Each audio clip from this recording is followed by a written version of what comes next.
মৰমৰ ছাত্ৰ-ছাত্ৰীসকল, চতুৰ্থ শ্ৰেণীৰ ইংৰাজী কিতাপখন সলনি হৈছে, গতিকে নতুন কিতাপ ব্লছম 2 বুলি আহিছে তোমালোকৰ। ইয়াৰ লেছন হ'ব প্ৰথমতে চাই লৈছোঁ, কাৰণ কিতাপখন সলনি হৈছে। এটা লেছন 1ত আছে When the Forest Got Friendly, 10 পৰা 28 নম্বৰ পৃষ্ঠালৈকে আছে। Lesson 2 A Fun Game, Tape, Crack, Share। গতিকে আজি আমি প্ৰথম লেছনটোকে চাম। চতুৰ্থ শ্ৰেণীৰ ইংৰাজীৰ নতুন কিতাপ lesson 1 When the Forest Got Friendly পাঠটো তোমালোকৰ বাবে পঢ়ি দিম আৰু লগতে অসমীয়াত আলোচনা কৰিম। যদি তোমালোকে চেনেলটো সাবস্ক্ৰাইব কৰা নাই, সাবস্ক্ৰাইব কৰি ল'বা আৰু খুব মনোযোগেৰে শুনিবা। When the Forest Got Friendly, অৰণ্যখন যেতিয়া বন্ধুত্বপূৰ্ণ হ'ল বা হৈ পৰিছিল। 1 number, Look at the pictures in column A, match them with the words given in column B. A স্তম্ভৰ ছবিবোৰলৈ চোৱা, এই ছবিবোৰলৈ চাব দিছে। সেইবোৰক এই বি স্তম্ভত দিয়া শব্দবোৰৰ সৈতে মিলাব লাগে, এই শব্দবোৰৰ সৈতে মিলাব লাগে। গতিকে আমি চৰাইৰ মাতটো কেনেকৈ হ'ব, এই চৰাইৰ মাতটো কুকু শব্দটো ওলাব। আৰু যেতিয়া নাৱৰীয়াই নাওখন চলাব স্প্লাছ স্প্লাছ মাছ কৰিব। যেতিয়া হাতীয়ে মাতিব তেতিয়া পাও পাওকে মাতিব। 2 number, Do you know that a monkey can make different sounds? তুমি জানানে যে বান্দৰে বেলেগ বেলেগ শব্দ উলিয়াব পাৰে। Find them out from your teacher. তোমাৰ শিক্ষকৰ পৰা বিচাৰি উলিয়াবা, জানি লোৱা। Make the sounds and write them down in the space given below. সেই শব্দবোৰ তোমালোকক উলিয়াব দিছে আৰু সেই শব্দবোৰ তলত দিয়া এই খালী ঠাইত তোমালোকক লিখিব দিছে। এতিয়া মই কেইটামান লিখি দিছোঁ তোমালোকক। ইয়াত উপ উপ, কেক কেক, ই ই, হু হু এনেকৈ বান্দৰে মাতে। প্ৰথমতে মই তোমালোকক লেছনটো পঢ়ি দিম, তাৰপাছত তোমালোকক মই অসমীয়াত বুজাই দিম। Let's read. Golu, a baby elephant, lived with his mother in a lush green forest. The forest was cool and shady, filled with big and tall trees. There was also a lake nearby. Beside the lake, there was a beautiful valley of flowers. Golu often used to visit the valley to play with the other young animals. He, along with the other young ones, roam around the forest in search of juicy and tasty fruits. Golu loved to explore the forest every day, chasing butterflies, listening to chirping birds, and splashing the lake water with his trunk. One morning, Golu said, Mother, may I go into the forest on my own today? His mother smiled and said, Sure, but stay close. As Golu walked towards the lake, he met a flock of swans. Hello, Golu, where are you going alone? Asked Sornoras, the leader of the flock. I am exploring the forest, said Golu excitedly, but don't go too far and be careful, said Sornoras. Golu kept roaming around happily. Suddenly he realized that he had gone too far from home. Frightened, he looked around. The forest was left behind. He saw some huts. Oh no, I am lost, he cried. Pow, pow. He began trumpeting out for his mother loudly. Some villagers heard him calling out for help. Don't worry, said one man. We will help you. They brought him water, sweet bananas, and many more things. The kind villagers then guided Golu back to the forest. How glad Golu was to find his mother. They hugged each other happily. I am glad that you are safe, Golu. Always ask for help when you need it, she said. Thank you for your kindness, Golu's mother said to the villagers. The villagers were happy to help Golu find his home. Nature is full of wonders. Kindness makes the world even better. এতিয়া তোমালোকক মই পাঠটি অসমীয়াত বুজাই দিম. Let's read. পঢ়ো আহা. Golu, a baby elephant, lived with his mother in a lush green forest. Golu নামৰ এটা হাতী পোৱালীয়ে তাৰ মাকৰ সৈতে এখন ঘন গছ-গছনিৰে ভৰা সেউজীয়া অৰণ্যত বাস কৰিছিল. The forest was cool and shady. অৰণ্যখন ঠাণ্ডা আৰু ছায়াময় আছিল. Filled with big and tall trees. অৰণ্যখন ডাঙৰ আৰু ওখ গছেৰে ভৰি আছিল. There was also a lake nearby. ওচৰতে এখন হ্ৰদ আছিল. Beside the lake there was a beautiful valley of flowers.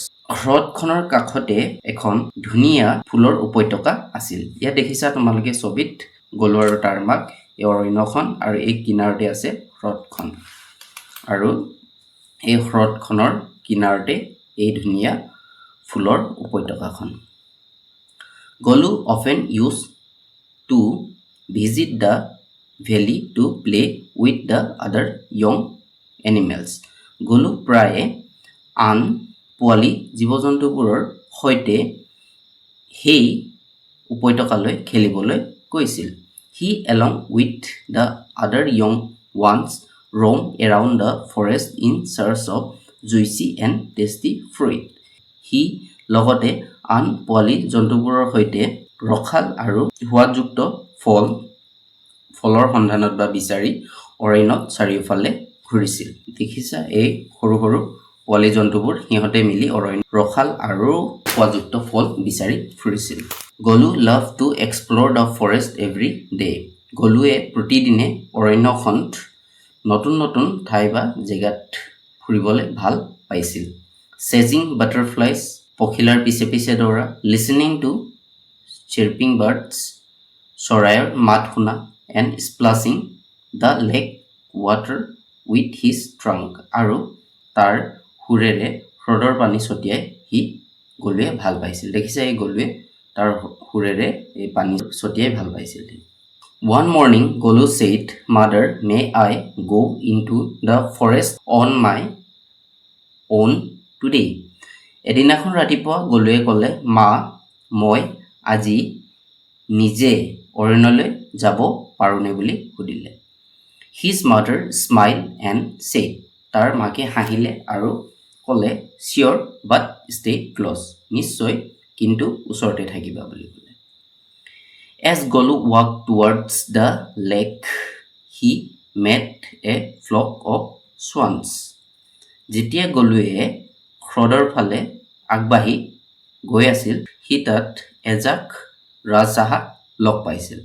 Hello, Golu, where are you going alone? asked Sornoras, the leader of the flock. ৰাজহাঁহজাকৰ দলপতি স্বৰ্ণৰাজে সুধিলে, হেল্ল' গলু, তুমি অকলে কলৈ গৈছা বুলি সুধিছে. দেখিছা এই স্বৰ্ণৰাজ আৰু এই স্বৰ্ণৰাজে গলুক সুধিছে. I am exploring the forest, said Golu excitedly. গলুৱে খুব উৎসাহেৰে ক'লে যে মই অৰণ্যখন ঘূৰি ফুৰিছোঁ বুলি. But don't go too far and be careful, said Sornoras. স্বৰ্ণৰাজে ক'লে, কিন্তু বহু দূৰলৈ নাযাবা আৰু সাৱধানে থাকিবা বুলি. Golu kept roaming around happily. Suddenly he realized that he had gone too far from home. Frightened, he looked around. গলুৱে আনন্দৰে চাৰিওফালে ঘূৰি ফুৰি আছিল. হঠাতে সি অনুভৱ কৰিলে যে সি ঘৰৰ পৰা বহুত দূৰলৈ আহিলে. সি ভয়তে সিফালে চোৱা আৰম্ভ কৰি দিলে.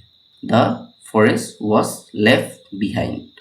অৰণ্যখন সি পাছত এৰি আহিল, মানে অৰণ্যখনৰ পৰা গলুৱে ওলাই আহিল. He saw some huts. সি কিছুমান ঘৰ দেখিলে. Oh no, I am lost. নহয়, মই বাট হেৰুৱালো বুলি কৈছে. He cried, পাও পাও. সি পাও পাওকৈ কান্দিব আৰম্ভ কৰি দিলে. He began trumpeting out for his mother loudly. He তাৰ মাকক মাতিবলৈ ডাঙৰকৈ চিঞৰিব আৰম্ভ কৰিলে। দেখিছা গলুৱে ভয়তে ডাঙৰকৈ চিঞৰিছে। Some villagers heard him calling out for help. কিছুমান গাঁৱৰ মানুহে তাক সহায় বিচাৰি মাতি থকা শুনিলে। Don't worry, said one man, we will help you. মানুহ এজনে ক'লে, চিন্তা নকৰিবা, আমি তোমাক সহায় কৰিম। They brought him water, sweet bananas and many more things. সিহঁতে গলুৰ কাৰণে পানী আনিলে, মিঠা কল আনিলে আৰু বহুতো বস্তু আনি দিলে। এই দেখিছা তোমালোকে ইয়াতে এই কল আনি দিছে, পানী আনি দিছে আৰু বহুতো বস্তু আনি দিছে গাঁৱৰ মানুহখিনি। The kind villagers then guided Golu back to the forest. দয়ালু গাঁওবাসীয়ে তাৰ পাছত গলুক অৰণ্যলৈ উভতি যোৱাত সহায় কৰিলে। এই দেখিছে গলুক সহায় কৰিছে, অৰণ্যলৈ যোৱাত সহায় কৰিছে গাঁওবাসীয়ে। How glad Golu was to find his mother. গলু তাৰ মাকক বিচাৰি পাই কিমান যে আনন্দিত হৈছিল। They hugged each other happily. সিহঁতে আনন্দৰে সিজনে সিজনক সাৱটি ধৰিলে। দেখিছে এইটো গলু আৰু তাৰ মাকে সাৱটি ধৰিছে। I am glad that you are safe গলু। গলু তুমি সুৰক্ষিত হৈ থকা বাবে মই সুখী। Always ask for help when you need it, she said. তাই ক'লে যেতিয়াই তোমাক সহায়ৰ প্ৰয়োজন হয় সদায় সহায় বিচাৰিবা। Thank you for your kindness, গলু's mother said to the villagers. গলুৰ মাকে গাঁওবাসীক ক'লে আপোনালোকৰ দয়াৰ বাবে ধন্যবাদ। The villagers were happy to help Golu find his home. গলু তাৰ ঘৰ বিচাৰি উলিয়াত সহায় কৰি গাঁৱৰ মানুহখিনিয়ে খুব আনন্দিত হৈছিল। Nature is full of wonders. প্ৰকৃতিখন আশ্চৰ্যৰে ভৰপূৰ। Kindness makes the world even better. দয়াই পৃথিৱীখনক অধিক সুন্দৰ কৰে। Let's learn what the following words mean in the lesson. পাঠটো দিয়া তলৰ শব্দবোৰৰ অৰ্থ শিকোৱা হ'ব বুলি কৈছে। লাষ্ট মানে হৈছে plants and trees growing thickly and strongly. ঘন আৰু মজবুতকৈ উঠি অহা উদ্ভিদ আৰু গছ-গছনি। Explore মানে হৈছে to find out more about something. কোনো বিষয়ৰ বিষয়ে অধিক জানিবলৈ চেষ্টা কৰা। Excitedly, feeling or showing happiness. উৎসাহেৰে বা আনন্দৰে। Glad মানে হৈছে happy, সুখী। Chasing, running after something in order to catch it. ধৰিবলৈ কিবা এটাৰ পিছে পিছে দৌৰা। Let's read the words aloud. তলৰ শব্দবোৰ ডাঙৰকৈ পঢ়িব দিছে। Trumpeting, splashing, chirping. এক্টিভিটিছলৈকে আহোঁ ক্ৰিয়াকলাপ। Let's see how much we have understood. আমি কিমানখিনি বুজি পালোঁ চাওঁ অহা বুলি কৈছে। 1 number answer the following questions. প্ৰশ্নবোৰৰ উত্তৰ দিয়া বুলি কৈছে। প্ৰথমতে মই তোমালোকক প্ৰশ্নবোৰ পঢ়ি দিছোঁ, তাৰপিছত তোমালোকক মই উত্তৰবোৰ লিখি দিম। A number, where did Golu live? B number, what did Golu do with the other young animals? C number, who told Golu to be careful? D number, why was Golu frightened? E number, how did the villagers help গলু?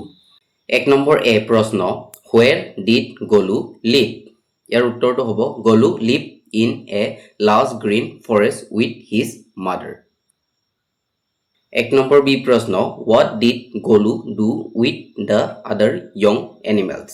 ইয়াৰ উত্তৰটো হ'ব গলু played with them and roamed around the forest in search of juicy and tasty fruits. 1 number C প্ৰশ্ন, who told Golu to be careful? ইয়াৰ উত্তৰটো হ'ব Swarnaraj, the leader of the flock of swans, told Golu to be careful. 1 number D প্ৰশ্ন, why was Golu frightened? ইয়াৰ উত্তৰটো হ'ব গলু was frightened because he had gone too far from home and lost his way. 1 number E প্ৰশ্ন, how did the villagers help গলু? ইয়াৰ উত্তৰটো হ'ব the villagers gave him water, sweet bananas and guided him back to the forest. 2 নম্বৰটো হৈছে say true or false. A নম্বৰটো হৈছে গলু loved to explore the forest every day. এইটো true হয়। গলুৱে অৰণ্যখন explore কৰি ভাল পাইছিল, এইটো true. B number the flock of swans guided Golu back to the forest. এইটো false হ'ব, কাৰণ গলুক অৰণ্যলৈ গাঁৱৰ মানুহখিনিহে থ'ব আহিছিল। C number Golu was glad to find his mother. গলুৱে তাৰ মাকক বিচাৰি পাই খুব আনন্দিত হৈছিল, এইটো true. D number Golu called out for his mother loudly. গলুৱে তাৰ মাকক জোৰেৰে মাতিছিল, এইটো সত্য হ'ব, true. 3 number choose the correct answer from the options. এই তলৰ অপশ্যনবোৰ দিয়া আছে, ইয়াৰ পৰা শুদ্ধ উত্তৰটো বাছি উলিয়াব লাগে। A number where did Golu often go to play with the other young animals. এইটো হ'ব ভেলীত খেলিব গৈছিল, সৰু জীৱ জন্তুবোৰৰ সৈতে গলুৱে ভেলীত খেলিব গৈছিল। B number we will help you. who is you refer to here. you to গলু হ'ব ইয়াত। C number which of the following means a large area of land that is thickly covered with trees. এইটো হ'ব forest. বহুত এটা area হয় য'ত খুব ঘনভাৱে গছ গছনি থাকে, সেইটো ফৰেষ্ট হ'ব। গতিকে ভিডিঅ'টো ইমানতে সমাপ্ত কৰিছোঁ। ইয়াৰ পিছৰ প্ৰশ্ন উত্তৰখিনি আমি পিছৰ ভিডিঅ'ত দিম, গতিকে চেনেলটো ছাবস্ক্ৰাইব কৰি ল'বা। ধন্যবাদ।